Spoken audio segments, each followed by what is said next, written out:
Olá, seja bem-vindo ao seu amigo economista. Hoje vamos falar sobre o imposto sobre o pecado. Você sabe o que é isso? Recentemente, numa entrevista no Fórum Mundial em Davos, na Suíça, o ministro da Economia, Paulo Guedes, usou essa expressão para falar sobre um tipo de tributação. Ele estava avaliando, enfim, conversando com as pessoas sobre a instauração no Brasil desse tipo de imposto. E ele deixou claro que esse imposto sobre o pecado era um termo acadêmico, que vinha de uma expressão em inglês, sin tax, que numa tradução literal é imposto sobre o pecado. E aí não se trata nada de controle, de coisa de costume, mais conservador, não. É um tipo de tributação que tem toda uma lógica acadêmica e teórica por trás disso. Como é que funciona? O que seria o que ele chamou de pecado? O que essa teoria chama de pecado? Seria basicamente cigarro, bebida, açúcares, e essa lista pode ser mais ou menos expandida. Mas enfim, são itens que têm algum tipo de externalidade, de consequência negativa para a sociedade. Bebida é natural, assim, isso daí, uma pessoa que consome muitas bebidas, bebida alcoólica, pode desenvolver vários tipos de doença e pode gerar transtornos para a sociedade, seja pelos custos, seja por eventualmente dirigir alcoolizado, ter algum tipo de comportamento indesejável que gere problema para os outros. Então, açúcar é a mesma coisa. A pessoa consome muito chocolate, muitos doces em geral, pode ficar paladar viciado, desenvolver diabetes, que é um problema social e de saúde bastante grave, que afeta muitas pessoas. Isso encarece, aumenta os custos com a saúde pública. A pessoa que fuma pode desenvolver vários problemas de saúde. Isso também tem impacto para a sociedade, porque aumenta os custos ligados à saúde, enfim.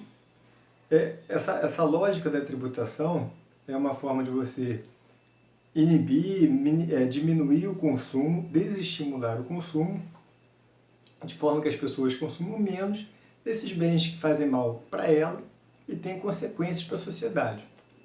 Por exemplo, nos países nórdicos em especial, a tributação sobre bebidas alcoólicas é muito alta. Porque lá, com isso, você desestimula as pessoas a consumirem bebidas alcoólicas. É proibido? Não, porque a gente sabe que proibição gera uma série de outras consequências, como pode ser fraude, tráfico, mercado clandestino, enfim, uma série de outros problemas. Então, as sociedades lá entenderam que esses produtos têm efeitos negativos para as pessoas, para a sociedade, então eles devem ser muito tributados, mas não devem ser proibidos, porque a proibição gera outros problemas. Então, isso também, em alguma medida, já acontece no Brasil. Esse tipo de produto é bastante tributado, mas a ideia do Paulo Guedes, baseada nessa teoria, era aumentar ainda mais a tributação, ou enfim, construir a tributação de uma maneira diferente. Uma polêmica parecida, que muita gente pode não lembrar, aconteceu logo no começo do governo Bolsonaro, quando o ministro da Justiça, Sérgio Moro, falou de diminuir a tributação do cigarro. E aí muita gente, pensando nessa lógica, né, de saúde pública, criticou, mas poxa, diminuir, que absurdo e tal.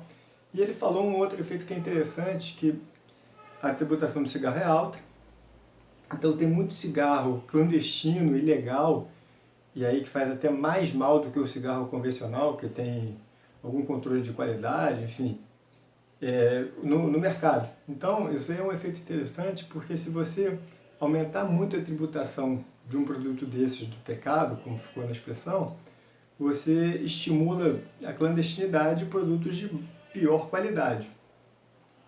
Mercado clandestino e tal.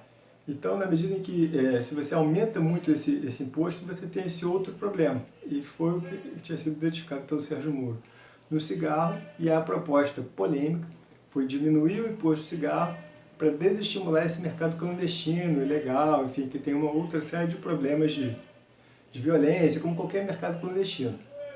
Então, assim, não existe solução fácil. A tributação tem esse efeito de estimular ou desestimular a compra do produto, porque ela afeta os preços. Então, naturalmente, se afeta os preços, vai afetar a oferta e a demanda. Mas essa discussão, segundo o presidente, já está encerrada, que ele falou categoricamente que não ia aumentar o preço da cerveja. É claro que isso é um tema bastante popular, enfim, embora tenha efeitos para a sociedade que sejam positivos de controlar o consumo e tal, assim, no Brasil você encontra bebidas alcoólicas tipo cachaça muito barato. Isso é indesejável, isso gera efeitos sociais perversos, porque mesmo uma pessoa com pouquíssimo dinheiro, ela consegue dinheiro suficiente para comprar uma bebida alcoólica de alto potencial, de alto teor alcoólico. Isso não acontece em outros países exatamente por uma questão de saúde pública. E no Brasil você tem uma bebida realmente muito poderosa e muito barata. Isso realmente tem efeitos para a saúde pública. Mas enfim, o Sérgio Moro, o presidente Bolsonaro, já disse que não vai aumentar o preço da cerveja, para a alegria de muita gente. Isso, na verdade, pessoalmente não me afeta, porque eu não bebo, mas me afetaria no preço do chocolate, por exemplo, que eu gosto muito de chocolate. Mas enfim, espero que vocês tenham entendido essa lógica da tributação, esses impostos sobre o pecado, os efeitos disso. Isso pode ser expandido para várias áreas. Assim, a tributação, isso é só um caso exemplar, assim, um caso muito prático, mas o efeito da tributação sobre oferta, demanda, estímulos e desestímulos para a sociedade é super interessante. Um abraço.